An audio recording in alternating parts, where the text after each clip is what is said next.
आपको देना पड़ेगा। ये भ्रष्टाचार किया है तो आपने अभी तक उनको पकड़ा क्यों नहीं? और अगर आपने ऐसी क्या मजबूरी है कि आपने 250 दुकानों से बढ़ाकर हजारों दुकानों के लाइसेंस दे दिए? भ्रष्टाचार तो आप कर रहे थे। कौन कर रहा था आप बताइए? पकड़ा क्यों नहीं आपने उनको? आप ये बताइए कि ऐसी क्या मजबूरी है कि आपने शराब माफिया के साथ समझौता कर लिया है? नमस्कार, मैं अभिषेक प्रताप सिंह, आप देख रहे हैं बोले दिल्ली। आज हम मौजूद हैं new Delhi railway station Paharganj side. हम आपको बता दें, जहां पे अरविंद केजरीवाल ने शराब नीति ले आए अपने दिल्ली प्रदेश के अंदर। उनका ये कहना था कि शराब की ये जो शराब जिस नीति के बेसिस पे चल रहा है उसमें लगातार घोटाले नजर आ रहे हैं। तो उन्होंने नई शराब नीति ले आई। उस शराब नीति के अंदर दिल्ली में टोटल 272 वार्ड हैं। 272, हर एक वार्ड में 3-3 दुकानें खोली जाएंगी। वहीं पे उनका ये कहना था, ये नीति ले आने के टाइम 80 वार्ड ऐसे थे जिनमें शराब की कोई दुकानें नहीं थी। और लगातार बीजेपी, उनका ये कहना था कि लगातार इसमें बीजेपी घपला कर रही थी और कहीं ना कहीं पैसे की हेर फेर हो रही थी, पैसे घोटाला किया जा रहा था। वहीं पे हम आपको बता दें, उनका ये भी कहना था कि लगभग 850 दुकानों की जो नीलामी हुई है उससे 32,000 करोड़ रुपए दिल्ली सरकार को मुनाफा भी हुआ है। तो हम आपको बता दें, आज यहाँ पे दिल्ली प्रदेश अध्यक्ष आदेश गुप्ता शराब नीति के खिलाफ लगातार जगह जगह पे प्रदर्शन किए जा रहे हैं। अभी कुछ दिन पहले ही चक्का जाम भी किया गया था। लेकिन आप देख सकते हैं, आज ये न्यू दिल्ली रेलवे स्टेशन के पहाड़गंज साइड में यहाँ पे फिर आज प्रदर्शन किया जा रहा है शराब नीति के खिलाफ कि ये शराब नीति वापस ली जाए। तो आइए हम आदेश गुप्ता से बात करेंगे और हम जानने की कोशिश करेंगे कि वो यहाँ पे उनका मेन उद्देश्य क्या है, कि उसमें बदलाव चाहते हैं या पूरी जो शराब नीति है उसके खिलाफ में है। तो सर, वही केजरीवाल सरकार का ये कहना था कि लगभग 80 वार्ड में दुकान नहीं थी, जिसकी वजह से 32,000 करोड़ का उन्होंने एक रकम भी बताया था कि ये बीजेपी लगातार घोटाला कर रही है।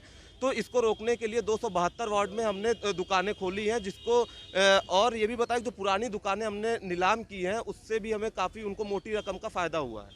देखिए, पहले तो वो ये बताएं कि जो 80 वार्ड हैं वहाँ पर टोटल अनऑथराइज कॉलोनी, ग्रामीण इलाके और रिहायशी इलाके हैं। वहाँ कोई कॉमर्शियल इलाके हैं। आज़ादी के बाद कभी भी अभी तक कभी कहीं भी उन 80 वार्डों में कभी दुकानें शराब की नहीं खोली गई। पहले ये बताएं। दूसरी बात ये बताइए कि आप 7 वर्ष से शासन में हैं और इससे पहले कांग्रेस शासन में थी, तो बीजेपी कहाँ से आ गई? भ्रष्टाचार तो आप कर रहे थे। कौन कर रहा था आप बताइए? पकड़ा क्यों नहीं आपने उनको? आप ये बताइए कि ऐसी क्या मजबूरी है कि आपने शराब माफिया के साथ समझौता कर लिया है? ऐसी क्या मजबूरी है कि जो आप शराब की हजारों दुकानें रिहायशी इलाकों में खोलना चाहते हैं, जहां पर महिलाएं आती जाती हैं, जहां पर मार्केट्स है, जहां कभी भी शराब की दुकानें नहीं खोलेगी? तो इसका जवाब आपको देना पड़ेगा। ये भ्रष्टाचार किया है तो आपने अभी तक उनको पकड़ा क्यों नहीं? और अगर आपने ऐसी क्या मजबूरी है कि आपने 250 दुकानों से बढ़ाकर हजारों दुकानों के लाइसेंस दे दिए?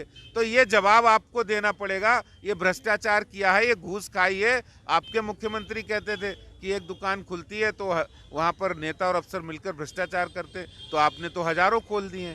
तो आप बताइए, किसने कहाँ गया है भ्रष्टाचार का पैसा? किसने लिया?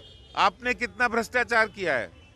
तो जैसा कि आपने देखा, इनका यहाँ पे आदेश गुप्ता मौजूद है। उनका ये कहना था कि जो पुरानी शराब नीति थी उसके तहत अगर घोटाले हुए हैं तो आपने जांच क्यों नहीं करवाया, और जहाँ पे शराब की दुकानें लगभग 600-700 के समथिंग में थी, आज वहाँ हजारों के समथिंग में दुकानें खोली गई हैं शराब नीति के तहत।